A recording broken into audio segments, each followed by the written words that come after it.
2 straight seasons at #1, most watched show in America. And backstage, someone was holding a stopwatch to the 2 leads' mouths. Every scene, every line, timed to the second. 30 million viewers saw 2 best friends. The truth behind the cameras was something else entirely.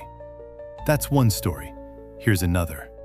One of those 2 women was told, not whispered, told, that the only reason she stood on that soundstage was her brother. Colleagues said it, critics said it, and the voice inside her own head agreed with every single one of them. 50 years ago, Laverne and Shirley walked into your living room. If that sentence just made you hear the theme song, hit subscribe, because you're about to find out what happened to every person who made that show, and some of it will stop you cold. 9 cast members, 6 have left us.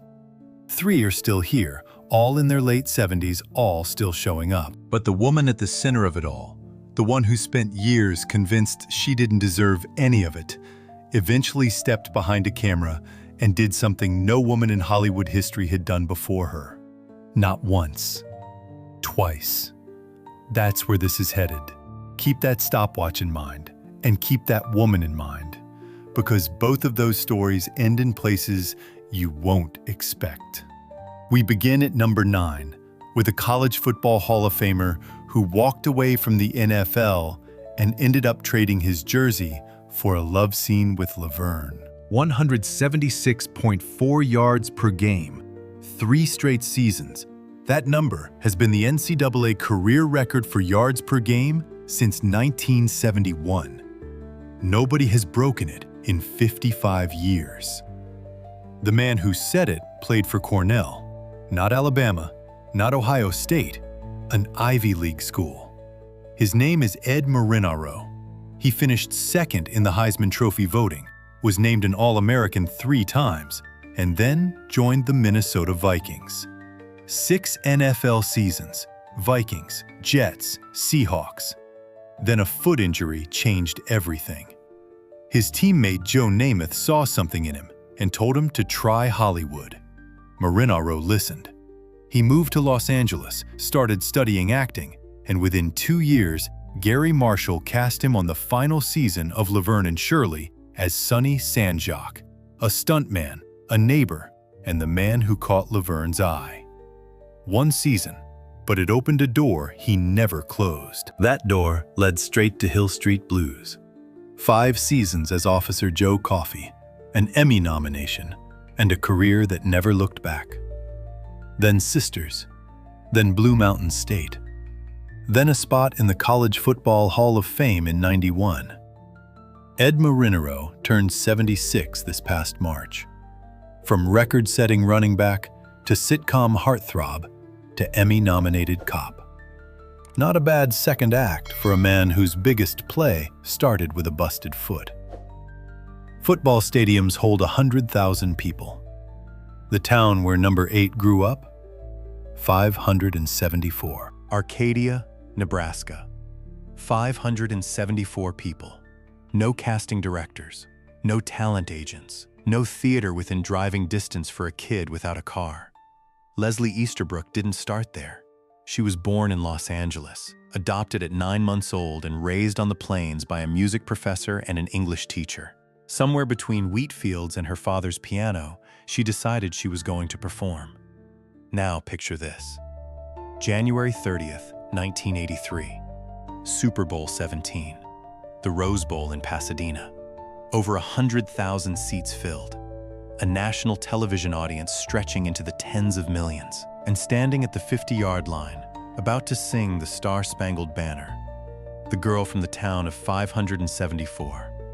On Laverne and Shirley, Easterbrook arrived in season 6 as Ronda Lee, the vain, glamorous, Marilyn Monroe-type neighbor who referred to herself in the third person. The show had just relocated from Milwaukee to Burbank, and Ronda walked in like she already owned the lease.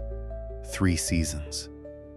Then the show ended, and the very next year, she walked into an audition that scared the director so badly he backed up in his chair. She got the part. Sergeant Debbie Callahan, Police Academy. She stayed through 6 sequels, promoted from sergeant to lieutenant to captain. The only character in the franchise who outranked everyone else and never once played it for sympathy. Leslie Easterbrook is 76, over 300 television episodes. And the trumpet she learned to play for Ronda Lee? That was real, too. She learned an instrument for a sitcom role. Number 7 didn't have to. He'd already been nominated for a Tony before the producers ever knew his name. 1975. A 23-year-old kid from Worcester, Massachusetts is standing backstage at a Broadway theater. The show is called The Lieutenant, a new musical, risky material. And the kid, Edward Rudolph McKean, already going by Eddie Mecca, has just learned that he's been nominated for the Tony Award for Best Actor in a Musical. He hasn't been on television yet. Nobody outside of New York theater knows his face. That changes in about 8 months. On Laverne and Shirley, Mecca became Carmine Ragusa, the big ragu, Shirley's on-again, off-again boyfriend who dreamed of making it as a singer and a boxer, and never quite landed either. The singing wasn't faked, the tap dancing wasn't doubled. Mecca had trained as a vocalist since his teens and ran a light opera company in his hometown before anyone in Hollywood had seen him move. Armenian heritage, working-class family. He brought all of it to Carmine. The charm, the big swing, the slightly misplaced confidence. And audiences loved him for it. After the show, he never stopped. Dreamgirls, ER, It's Always Sunny in Philadelphia, national tours of Greece, alongside his old co-star Cindy Williams. He kept performing right up until the end. Eddie Mecca left us on November 27, 2021. He was 69. A Tony nominee at 23. The Big Ragu by 24. And he never lost the voice that started it all. Mecca could sing his way into any room. The man at number 6 couldn't sing a note. He told jokes on street corners during the worst economic collapse in American history. And the kid standing next to him became one of the most famous entertainers who ever lived. Brooklyn, the Great Depression. A teenage boy stands outside a movie theater performing for spare change. Singing, dancing, whatever draws a crowd. Right beside him, another kid. Same hustle, same street. The first kid's name is Fievel Feldman.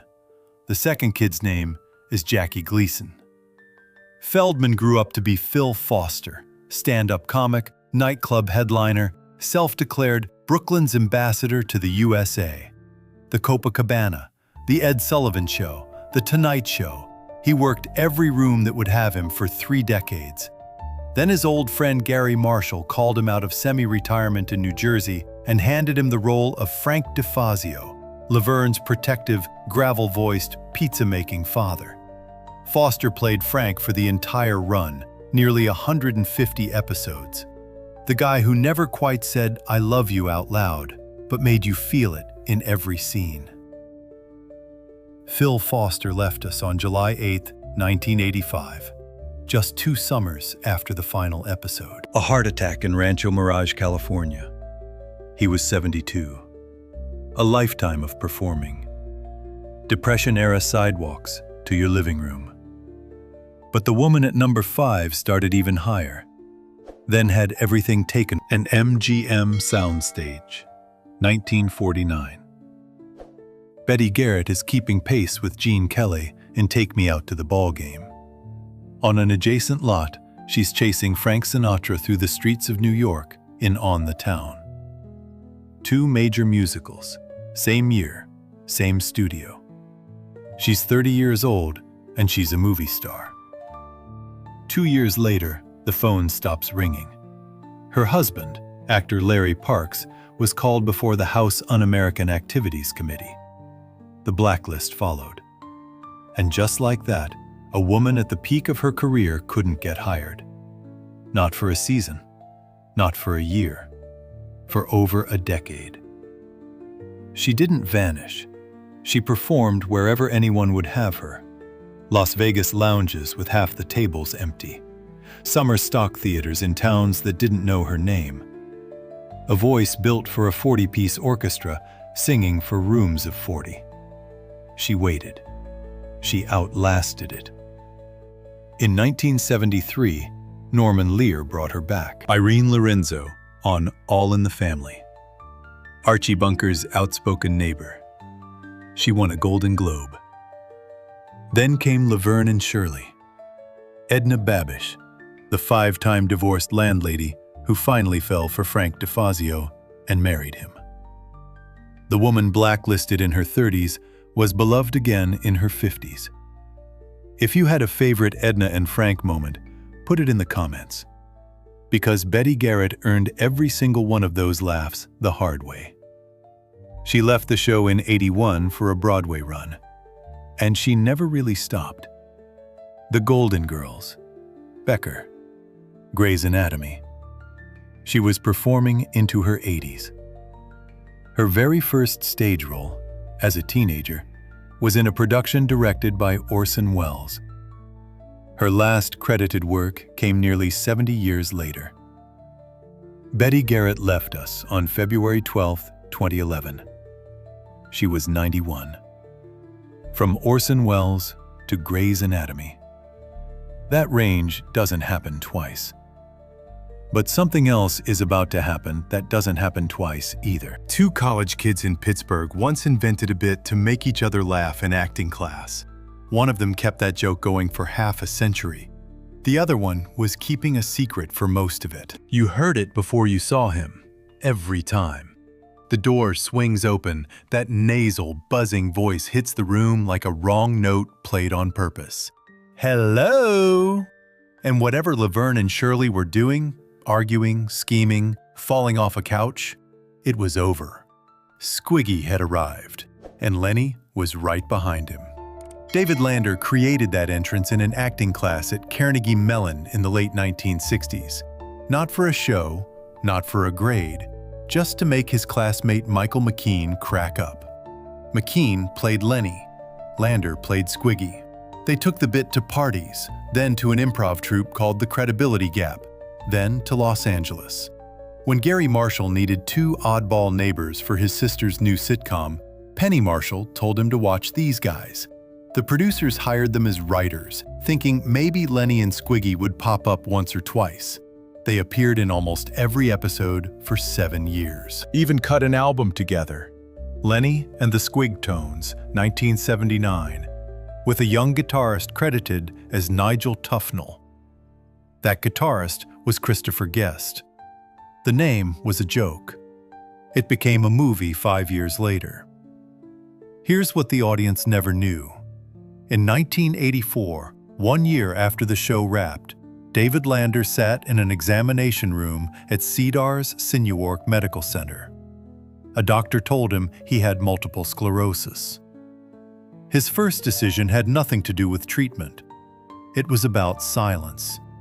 He feared, and at the time he had reason to, that if Hollywood found out, he would never work again. So the man whose entire career was built on the loudest entrance in sitcom history went quiet about the one thing that mattered most. 15 years. He carried that diagnosis through every audition, every voice session, every appearance. He was Smartass the Weasel in Who Framed Roger Rabbit. He scouted baseball talent for the Anaheim Angels and the Seattle Mariners, a passion born from a lifelong love of the Pittsburgh Pirates.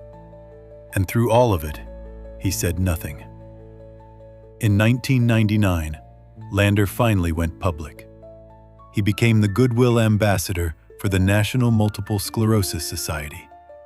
He wrote a memoir, Fall Down Laughing, How Squiggy Caught Multiple Sclerosis and Didn't Tell Nobody. And he and McKean stood together on talk shows, raising awareness for the disease, still finishing each other's sentences after 30 years. David Lander left us on December 4th, 2020. He was 73. McKean was asked about it afterward. He called Lander my oldest friend. And then he said something that captures the whole man in a single sentence. We watched his physical deterioration, but nothing upstairs deteriorated. The man who walked through that door every week never lost the thing that made him who he was. His other half, the one who played Lenny, the one who's still here, is next. Lenny Kosnovsky, David St. Hubbins, Chuck McGill, Mr. Green in the billiard room, a Saturday Night Live cast member, a Grammy winner, an Emmy nominee, a dying man's best friend, and the last voice David Lander ever recognized. One person, all of those, one person. Born October 17th, 1947, Michael McKean is 78 years old today. And if you need proof that a career can start with a silly voice in a college classroom and never once slow down, he's it. You already know how Lenny started. 2 kids at Carnegie Mellon, a bit that wouldn't die. You know about the Squigtones album, and the guitarist who used a fake name that became a real movie. Here's where that leads. 1984. This is Spinal Tap. McKean plays David St. Hubbins, the painfully earnest frontman of England's loudest band. He co-wrote the script. He played the guitar. He delivered lines that entered the language. These Go to 11 belongs to Nigel. But David's quiet sincerity is the reason any of it works. That film became a cult classic, then a cultural landmark. Then, in 2025, 41 years later, McKean walked back into the role for Spinal Tap 2. The end continues. Still playing, still writing, still standing on a stage in his late 70s, pretending to be a washed-up rock star who is also in his late 70s. The line between fiction and reality has never been thinner. But Spinal Tap is only one lane. Clue, Planes, Trains, and Automobiles, Best in Show, A Mighty Wind. He won a Grammy for his songwriting on that film. And a song he wrote with his wife, Annette O'Toole, was nominated for an Academy Award. And then came Better Call Saul. Chuck McGill, a brilliant, controlling older brother consumed by resentment toward a sibling he believes is unworthy. If that description sounds like it could belong in another story entirely, hold that thought. McKean played Chuck with such precision that the Emmy nomination felt late, not generous. He's still here. Broadway last year. A film this year. An album credit, a voice role, a new interview every few months. 78, and showing no signs of backing down. 2 college kids invented a bit. One of them kept it going forever. The other left too soon. But McKean has honored that partnership the only way a performer knows how. By never stopping. That's the last living member of the Milwaukee years. The 2 women at the center, Shirley and Laverne, are both gone now. And their story is more complicated, more painful, and more beautiful than anything the show ever put on screen. We start with Shirley. Here's the stopwatch. You heard about it in the beginning. Now here's how it worked. On the set of Laverne and Shirley, a show built on the chemistry of 2 women who seemed to share the same comic heartbeat, the producers measured every line of dialogue, Penny's lines, Cindy's lines, timed, counted, balanced to the second. This wasn't a rumor. It happened. And it happened because the 2 leads, the 2 women America believed were inseparable, had stopped speaking to each other off camera. That's the truth behind the stopwatch. And it's also not the whole story. Before any of that, before Shirley, before Milwaukee, before Tuesday nights at 8, Cindy Williams was already someone. American Graffiti, The Conversation, a British Academy Award nomination, and a Coppola film before she turned 27. She auditioned for Princess Leia. Lucas said no, he wanted unknowns. 2 landmark pictures, a career about to launch. And then, nothing. She was too famous for small parts, and not famous enough for leads. She couldn't even go back to waitressing because people recognized her. So when Gary Marshall called and asked her to play a bottle capper on a sitcom, opposite his sister, Williams said yes. And within 2 seasons, the whole country knew her name. She played Shirley for 6 years. She left in 1982, pregnant with her first child. The show's producers wanted her to work through her due date. She refused. And that was the end. But not the end of the other story, the one with the stopwatch. The silence between Penny and Cindy lasted years. And then, slowly, it didn't. They reconciled. They appeared together on Sam and Cat in 2013. If you ever loved watching those two together, put it in the comments. Because that friendship was real. It bent. It nearly broke. But it came back. Cindy Williams spent her final years touring a one-woman show called Me, Myself, and Shirley, telling stories from the set, making audiences laugh the way she always had. Ron Howard called her a person of unpretentious intelligence, talent, wit, and humanity. Cindy Williams left us on January 25th, 2023, 75 years old. Shirley is gone, and now there is only Laverne. The woman with the stopwatch, the woman with the brother, the woman who heard, for years, that she didn't belong. Here she is. The Bronx, sometime in the early 1950s. A little girl walks along the ledge of her family's apartment building, not because she's afraid, because she isn't. Her mother runs a dance school downstairs. Her father makes industrial films. Her older brother is already writing jokes for television. Everyone in this family performs. But this girl, the youngest, the one they call the bad one, performs by walking where she isn't supposed to. Her name is Carol Penelope Marshall. The world will know her as Penny. She marries young. She has a daughter. The marriage doesn't last, and she raises the little girl on her own.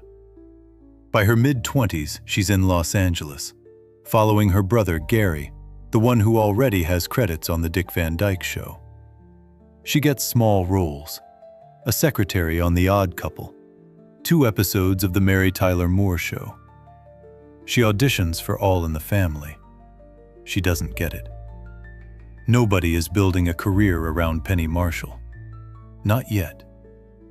Then Gary calls. He needs 2 women for an episode of Happy Days. Fast Girls. Dates for Fonzie. 1 episode. Penny and her friend Cindy Williams show up, and the audience loses its mind. Within months, they're the leads of their own show. 2 years later, it's the most watched program in the country. 8 seasons, 3 Golden Globe nominations, and the whole time, a voice inside her head telling her she only got there because her last name was Marshall. She believed it. The anxiety was real. The doubt was constant. She once said she felt like a fraud, standing on her own set. And then the show ended, and Penny Marshall picked up a camera. Jumpin' Jack Flash in '86, not a hit, but a start. Then Big, Tom Hanks, A 12-Year-Old's Wish, a floor piano at FAO Schwartz. The film made over $100 million. No woman had ever directed a movie that did that, not in the entire history of Hollywood. She followed it with Awakenings in 1990. Robert De Niro, Robin Williams, a Best Picture nomination. Then A League of Their Own in '92.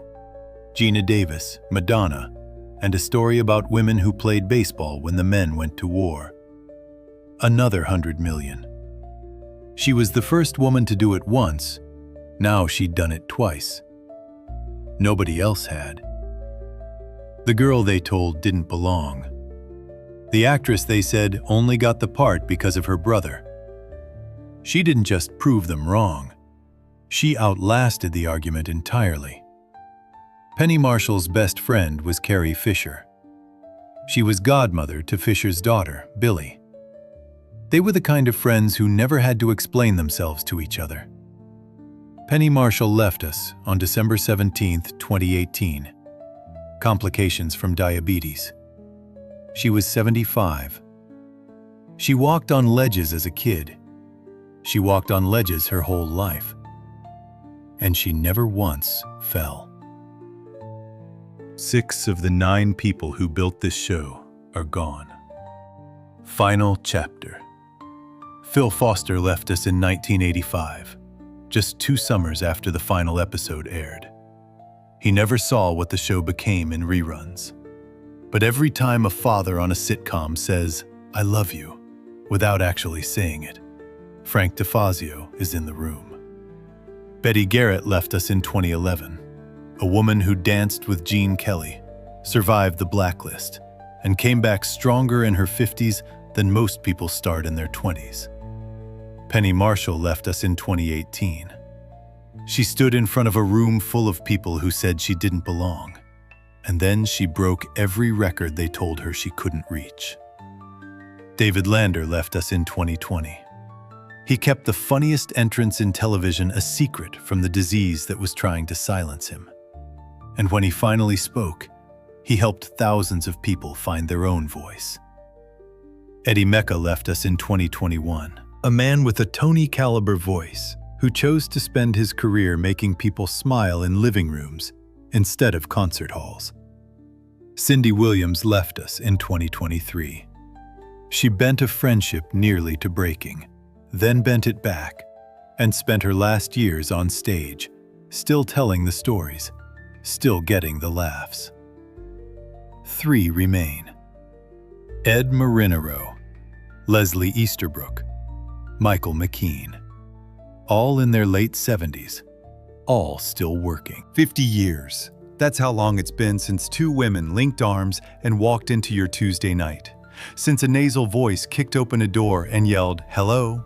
Since a father who never said what he felt made you feel it anyway. Some shows entertain you.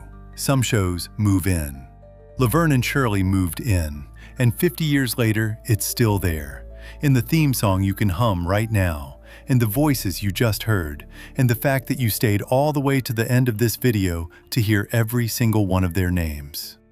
If one of these stories surprised you, drop it in the comments. If one of them made you want to call an old friend, even better.